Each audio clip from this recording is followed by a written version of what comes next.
नमस्कार। राष्ट्र, राष्ट्रियता, सभ्यता र संस्कारको संगम बागमती टेलिभिजनको समाचारमा स्वागत छ। म रेखा श्रेष्ठ। प्रारम्भमा मुख्य समाचार। नेपाल र चीनबीच 9 बुँदे समझदारी पत्रमा हस्ताक्षर। केरुङ काठमाडौँ रेलमार्ग निर्माणमा विस्तृत अध्ययन गर्ने सहमति। एमालेसँग एक्लै लड्न नसकेर प्रधानमन्त्री देउवा गठबन्धनमा जान खोजेको अध्यक्ष ओलीको आरोप। एमालेको पाखुरा देखेर प्रधानमन्त्री छक्क परेको टिप्पणी। साढेको टाङमुनि बाल्टी थापेर दुध नआउने भन्दै मूलधारमा रहेको पार्टीलाई राप्रपा अध्यक्ष लिङदेनको व्यङ्ग्य। मतरूपी शक्तिलाई उचित सदुपयोग गर्न आग्रह। युक्रेन आक्रमणको पहिलो चरण पूरा भएको रुसको घोषणा। दोस्रो चरणमा युक्रेनको पूर्वी डोनबास क्षेत्रलाई केन्द्रित गरिने।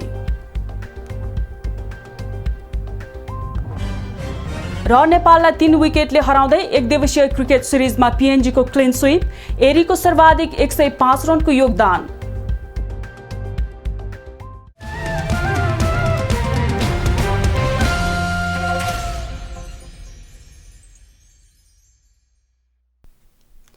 सुरु गरौं नेपाल चीनबीच 9 बुँदे सहमति सम्बन्धी समाचारबाट। चीनिया विदेश मन्त्री वाङ यी नेपाल भ्रमणका क्रममा नेपाल र चीनबीच 9 बुँदे समझदारी भएको छ। नेपालका परराष्ट्र मन्त्री डाक्टर नारायण खड्का र चीनिया विदेश मन्त्री यी सिंहदरबार स्थित परराष्ट्र मन्त्रालयमा नेपाल र चीनबीच 9 बुँदे समझदारी भएको हो। द्विपक्षीय वार्तामा केरुङ काठमाडौँ रेलमार्ग निर्माणका लागि विस्तृत रूपमा अध्ययन गर्ने सहमति भएको छ। यस्तै नेपाल र चीन जोड्ने 400 केभी को विद्युत प्रसारण लाइन बनाउने पनि सहमति भएको छ। 149 किलोमिटरको उक्त प्रसारण लाइन दुई देशबीच 3000 मेगावाटसम्म विद्युत आदान प्रदान क्षमता रहनेछ।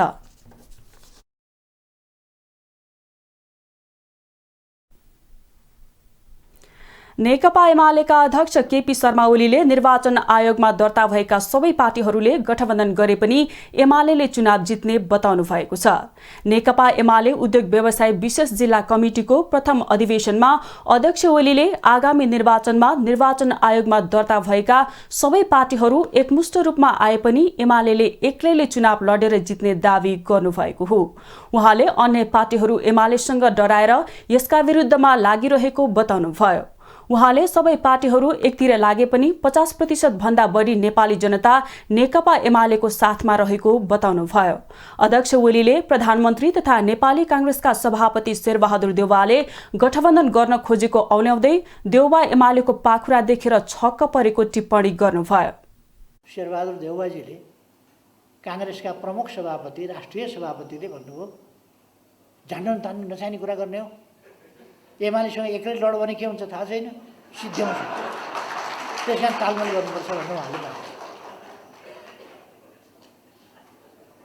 नेपाली कङ्ग्रेसको केन्द्रमा टुप्पामा बसेर टुप्पाबाट हेर्दा शेरबहादुरजीले के देख्नुभयो भने एमाले यति बलियो छ, एमालेका पाखुरा देख्नुभयो, उहाँले छक्क पर्नुभयो। अध्यक्ष ओलीले देशमा आर्थिक समस्या देखा परेको बताउनुभयो। उहाँले कृषि र उद्योगको क्षेत्रलाई आधुनिकीकरण गर्नुपर्नेमा जोड दिनुभयो।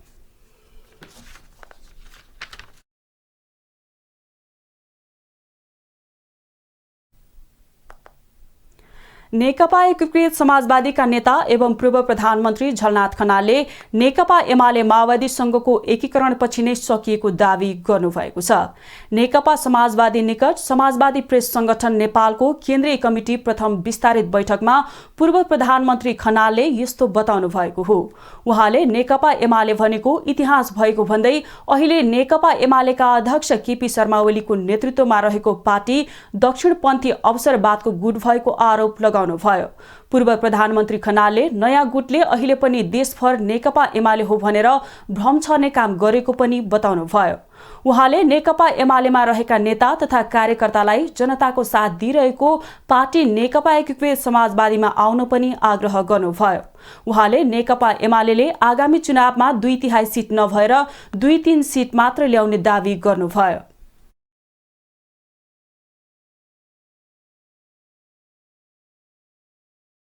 जतिसुकै फुर्ती गरे पनि 2/3 त होइन, त्यसको उल्टो 2-3 वटा चाहिँ हुन सक्छ। अब केपीले ल्याउने भनेको 2-3 वटा, त्यहाँभन्दा बढी ल्याउन सक्ने सम्भावना मैले चाहिँ देखिएको छैन। पूर्व प्रधानमन्त्री खनालले आफ्नो पार्टी नेपालको इतिहासमै छोटो समयमा राष्ट्रव्यापी बनेको पनि दावी गर्नुभयो। उहाँले अहिले नेपालमा वैचारिक रूपले दक्षिणपन्थी अवसरवाद सबैभन्दा ठूलो अवरोध भएको बताउनुभयो।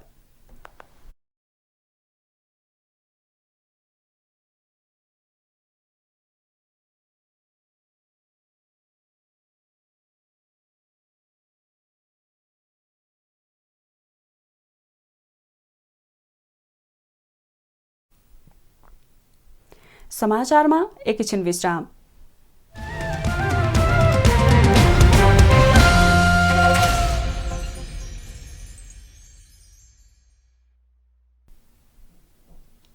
हामी समाचारको निरन्तरतामा छौं। अब बाँकी समाचार। राष्ट्रिय प्रजातन्त्र पार्टी राप्रपाका अध्यक्ष राजेन्द्र लिङदेनले कति समयमा कांग्रेसले देश बनाउन सक्छ भन्दै कांग्रेस नेताहरूसँग प्रश्न गर्नुभएको छ। काठमाडौँमा आयोजित कार्यकर्ता भेला तथा पार्टी प्रवेश कार्यक्रममा अध्यक्ष लिङदेनले प्रधानमन्त्री शेरबहादुर देउवालाई देश बनाउन अब कति समय लाग्छ भन्दै प्रश्नको उत्तर दिन आग्रह गर्नुभएको हो। उहाँले आगामी निर्वाचनमा भ्रष्ट नेतालाई भोट नदिने हो भने त्यो सजाय खुकुरी र तरवार चलाएको भन्दा ठूलो हुने बताउनुभयो। अध्यक्ष लिङदेनले 31 वर्षसम्म नेपाली कांग्रेस, नेकपा एमाले र नेकपा माओवादी केन्द्रले नै सरकार चलाइरहेको भन्दै अब पनि उनीहरूलाई नै जिताएर देश बन्छ भन्नु मूर्खता भएको बताउनुभयो।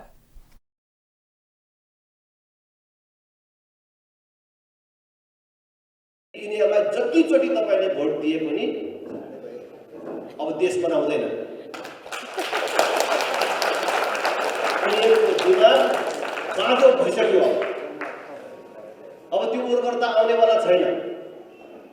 त्यसकारणले त्यो गल्ती नगरौँ भन्ने कुरा अपिल गर्न चाहन्छु। अध्यक्ष लिङदेनले जनताको हातमा पुनः शक्ति आउन लागेको भन्दै मतरूपी शक्तिलाई उचित सदुपयोग गर्न आग्रह गर्नुभयो। उहाँले कांग्रेस, एमाले र माओवादी प्रति दक्षित गर्दै साँडेको टाङमुनि बाल्टी थापेर दूध नआउने बताउनुभयो। अध्यक्ष लिङदेनले मूलधारमा रहेको पार्टीहरूको दिमाग बाँझो भइसकेको भन्दै जति भोट दिए पनि उनीहरूले देश नबनाउने दावी गर्नुभयो।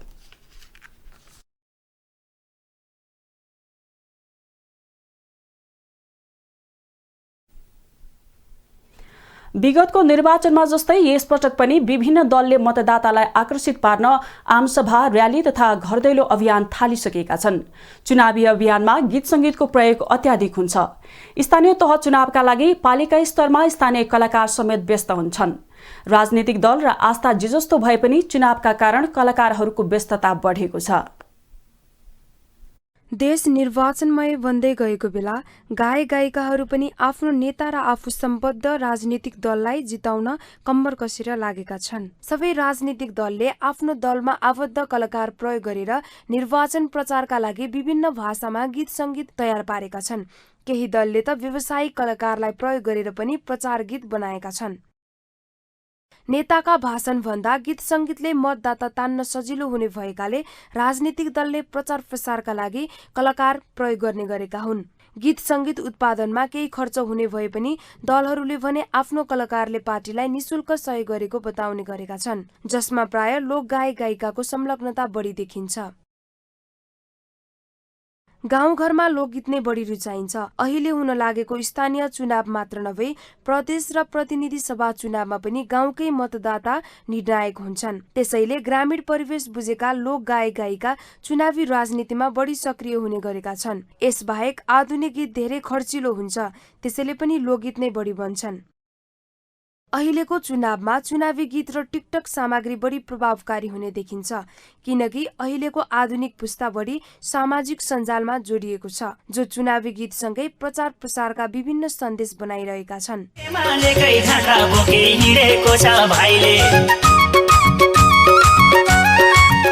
अघिल्लो चुनावमा बद्री पङ्गेनीको सही पनि एमाले मै पनि एमाले भन्दै गीत निकै चलेको थियो। लगत्तै पङ्गेनीले देशका लागि ज्यान दिने, जनतालाई ध्यान दिने भन्दै प्रचण्डको चुनावी गीत गाएका थिए। अहिले निमुखालाई अधिकार लिएर आयो माओवादी भन्ने भावयुक्त माओवादी चुनावी गीत कलाकार चेतन गोतामीले सामाजिक सञ्जालमा ल्याइसकेका छन्।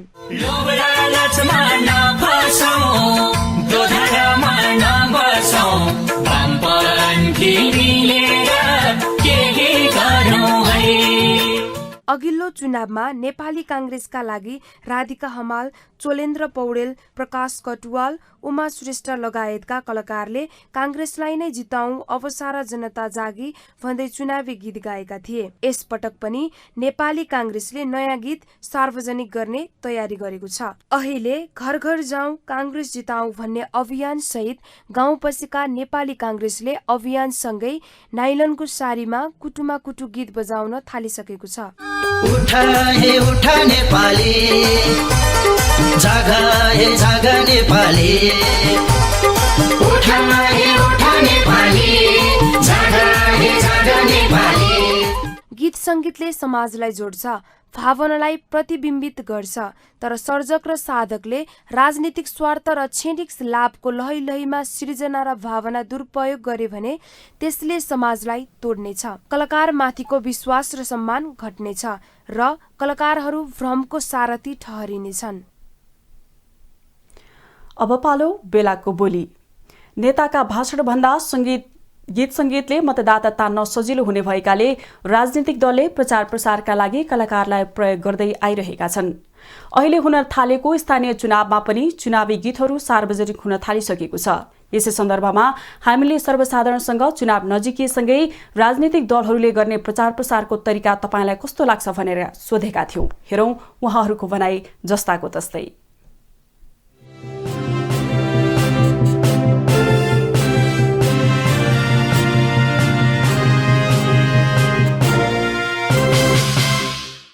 प्रचार प्रसार त विशेष गरी सबै नेताहरूले अब सबैले राम्रै काम गर्छु र चाहिँ हामी 5 वर्षभित्रमा चाहिँ विकास राम्रै गर्छु भनेर गरिरहेको हुन्छ। विशेष अब चुनाव सकेपछि त अब त्यो प्रचारको कुरा प्रचारमा मात्रै सीमित हुन्छन्। उनीहरूको आफ्नै तरिकाले अब कसरी हुन्छ, चुनाव जितेपछि मैले जितेँ, म मेरै तरिकाले जाने हो, अब यो राज गर्ने त मैले नै हो भन्ने तरिकाले चाहिँ गएको अवस्था योभन्दा अगाडिको त्यही देखिरहेको छ। त्यो चुनावमा मात्रै प्रचार प्रसार गर्ने हो। चुनाव सकेर जितेर गइसकेपछि घर दैलोमा फर्केर आउन कमै मात्रामा हुन्छ। अहिले अब यो चुनाव भन्ने कुरा आफैमा एउटा राष्ट्रव्यापी रूपमा जनताको मत सर्वेक्षण गर्ने काम हो हैन।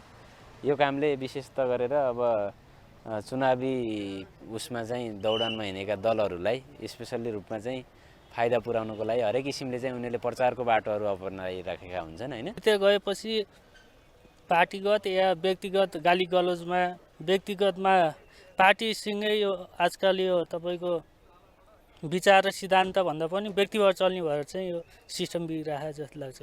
जसको एजेन्डा राम्रो छ, जो पक्ष राम्रो छ, ती पक्षले अगाडि जानेछन् भन्ने एउटा मेरो विचार छ।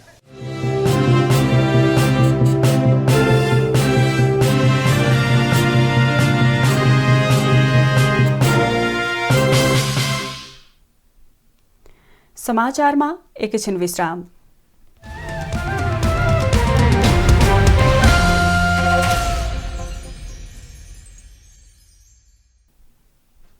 हामी समाचारको निरन्तरतामा छौं। अब बाँकी समाचार। जनता समाजवादी पार्टी नेपालले आफ्ना पार्टीका नेता प्रमोद शाहमाथि भएको आक्रमणको निन्दा गर्दै दोषीलाई कारबाही गर्न माग गरेको छ। जसपाले एक विज्ञप्ति जारी गर्दै एमालेका कार्यकर्ताहरूले पार्टीका केन्द्रीय सदस्य एवं संसदीय दलका प्रमुख सचेतक प्रमोद शाहलाई सांघातिक हमला गरी गम्भीर घाइते बनाएको आरोप लगाएको छ। पार्टीको कामको सिलसिलामा गृह जिल्ला पुग्नुभएका शाहमाथि सुनियोजित ढंगले आक्रमण गरी घटना गराएको र त्यसबाट शाह लगायत अन्य नेता तथा कार्यकर्ता घाइते भएको भन्दै भत्सना गरेको छ। घटनाका दोषीमाथि कडाभन्दा कडा कारबाही गर्न तथा शान्ति सुरक्षाको प्रत्याभूति हुने गरी काम गर्न जसपाले माग गरेको छ।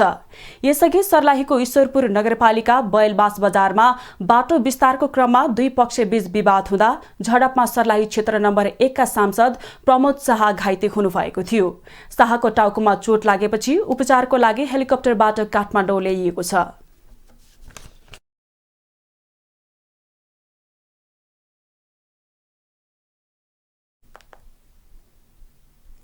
बारामा महिलामाथि एसिड आक्रमण भएको छ।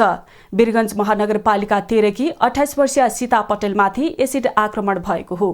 कलैया उपमहानगरपालिका 23 कोरिया टोली स्थित माइती घर जाने क्रममा पटेलमाथि 2 जनाले एसिड प्रहार गरेको 12 प्रहरीले जनाएको छ। मोटरसाइकलमा आएका 2 जनाले पटेलमाथि एसिड छापेको प्रहरी नायब उपरीक्षक राजेश थापाले जानकारी दिनुभयो। पटेलको अहिलेको नारायणी उपक्षेत्रीय अस्पताल वीरगञ्जमा उपचार भइरहेको छ।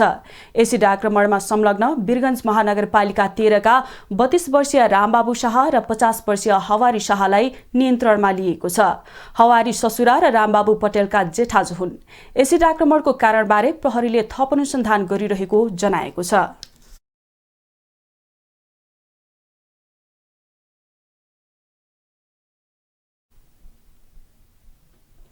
अब आर्थिक समाचार।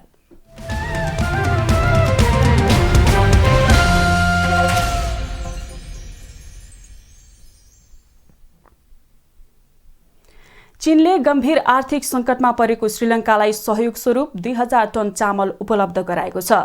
कोलम्बो स्थित चिनिया दूतावासले वक्तव्य जारी गर्दै छिमेकी मुलुकको आधारभूत जिम्मेवारी स्वरूप 2000 टन चामल उपलब्ध गराइएको जनाएको हो। चीनले श्रीलङ्कालाई उपलब्ध गराएको चामलको मूल्य झण्डै 25 लाख अमेरिकी डलर पर्ने पनि वक्तव्यमा उल्लेख गरिएको छ। मुलुकमा आर्थिक संकट उत्पन्न भएपछि विद्यार्थीको परीक्षाका लागि कागज किन्न समेत नसकेको श्रीलङ्काले सहयोगका लागि सबैसँग अनुरोध गरेको छ। श्रीलङ्काको आग्रहकै आधारमा सहयोग उपलब्ध गराइएको पनि चिनिया दूतावासले जनाएको छ। चीनले श्रीलङ्कालाई आफ्नो क्षमता अनुसार आर्थिक तथा सामाजिक विकासका लागि अन्य सहयोग पनि निरन्तर गर्ने जनाएको छ।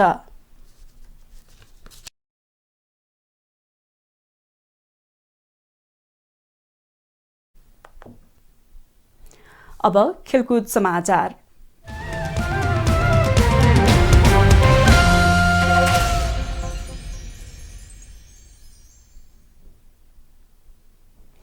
नेपालले पपुवा न्युगिनी पिएनजी विरुद्धको अन्तर्राष्ट्रिय एकदिवसीय श्रृङ्खला गुमाएको छ।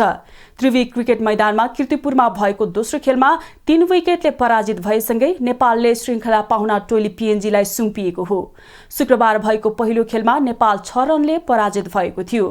दोस्रो खेलमा नेपालले दिएको 279 रनको लक्ष्य पिएनजीले 8 बल बाँकी छँदै 7 विकेट गुमाएर पूरा गर्यो। उसका लागि लेगा सकाएको सर्वाधिक 90 रन जोड्नुभयो। सेसे बाउले 38, चार्ल्स अमिनीले 35 रन बनाउँदा चार सोपर 16 र नोर्वान भानु 11 रनमा नट आउट रहे। नेपालका सोमपाल कामीले 3, पवन सराफले 2, सन्दीप लामिछाने र आरिफ शेखले समान 1-1 विकेट लिनुभयो। यसअघि टस जितेर ब्याटिङ गरेको नेपालले निर्धारित 50 ओभरमा 8 विकेट गुमाएर 278 रन बनाएको थियो।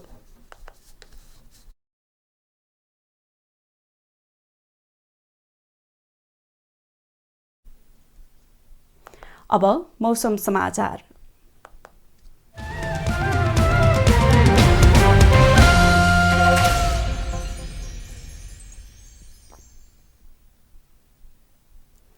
देशको पहाडी भेगमा आंशिकदेखि सामान्य बदली र अन्य भूभागमा मौसम सामान्यतया सफा रहनेछ।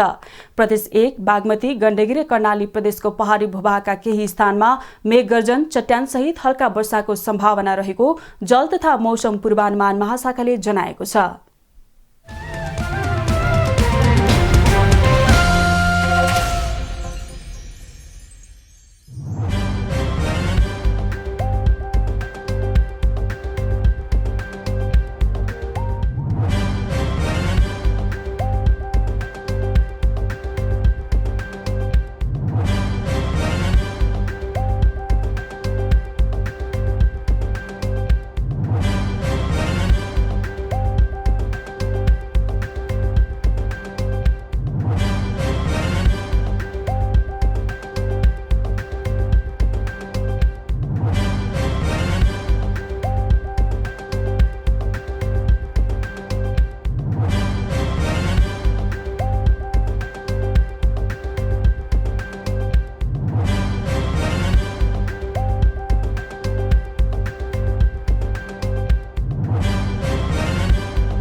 समाचारको अन्त्यमा पुनः मुख्य समाचार। नेपाल र चीनबीच 9 बुँदे समझदारी पत्रमा हस्ताक्षर। केरुङ काठमाडौँ रेलमार्ग निर्माणमा विस्तृत अध्ययन गर्ने सहमति। एमालेसँग एक्लै लड्न नसकेर प्रधानमन्त्री देउवा गठबन्धनमा जान खोजेको अध्यक्ष ओलीको आरोप। एमालेको पाखुरा देखेर प्रधानमन्त्री छक्क परेको टिप्पणी। साँडेको टाङमुनि बाल्टी थापेर दुध नआउने भन्दै मूलधारमा रहेको पार्टीलाई राप्रपा अध्यक्ष लिङदेनको व्यङ्ग्य। मतरूपी शक्तिलाई उचित सदुपयोग गर्न आग्रह। युक्रेन आक्रमणको पहिलो चरण पूरा भएको रुसको घोषणा। दोस्रो चरणमा युक्रेनको पूर्वी डोनबास क्षेत्रलाई केन्द्रित गरिने। र नेपाललाई 3 विकेटले हराउँदै एकदिवसीय क्रिकेट सिरिजमा पीएनजीको क्लिन स्वीप। एरीको सर्वाधिक 105 रनको योगदान।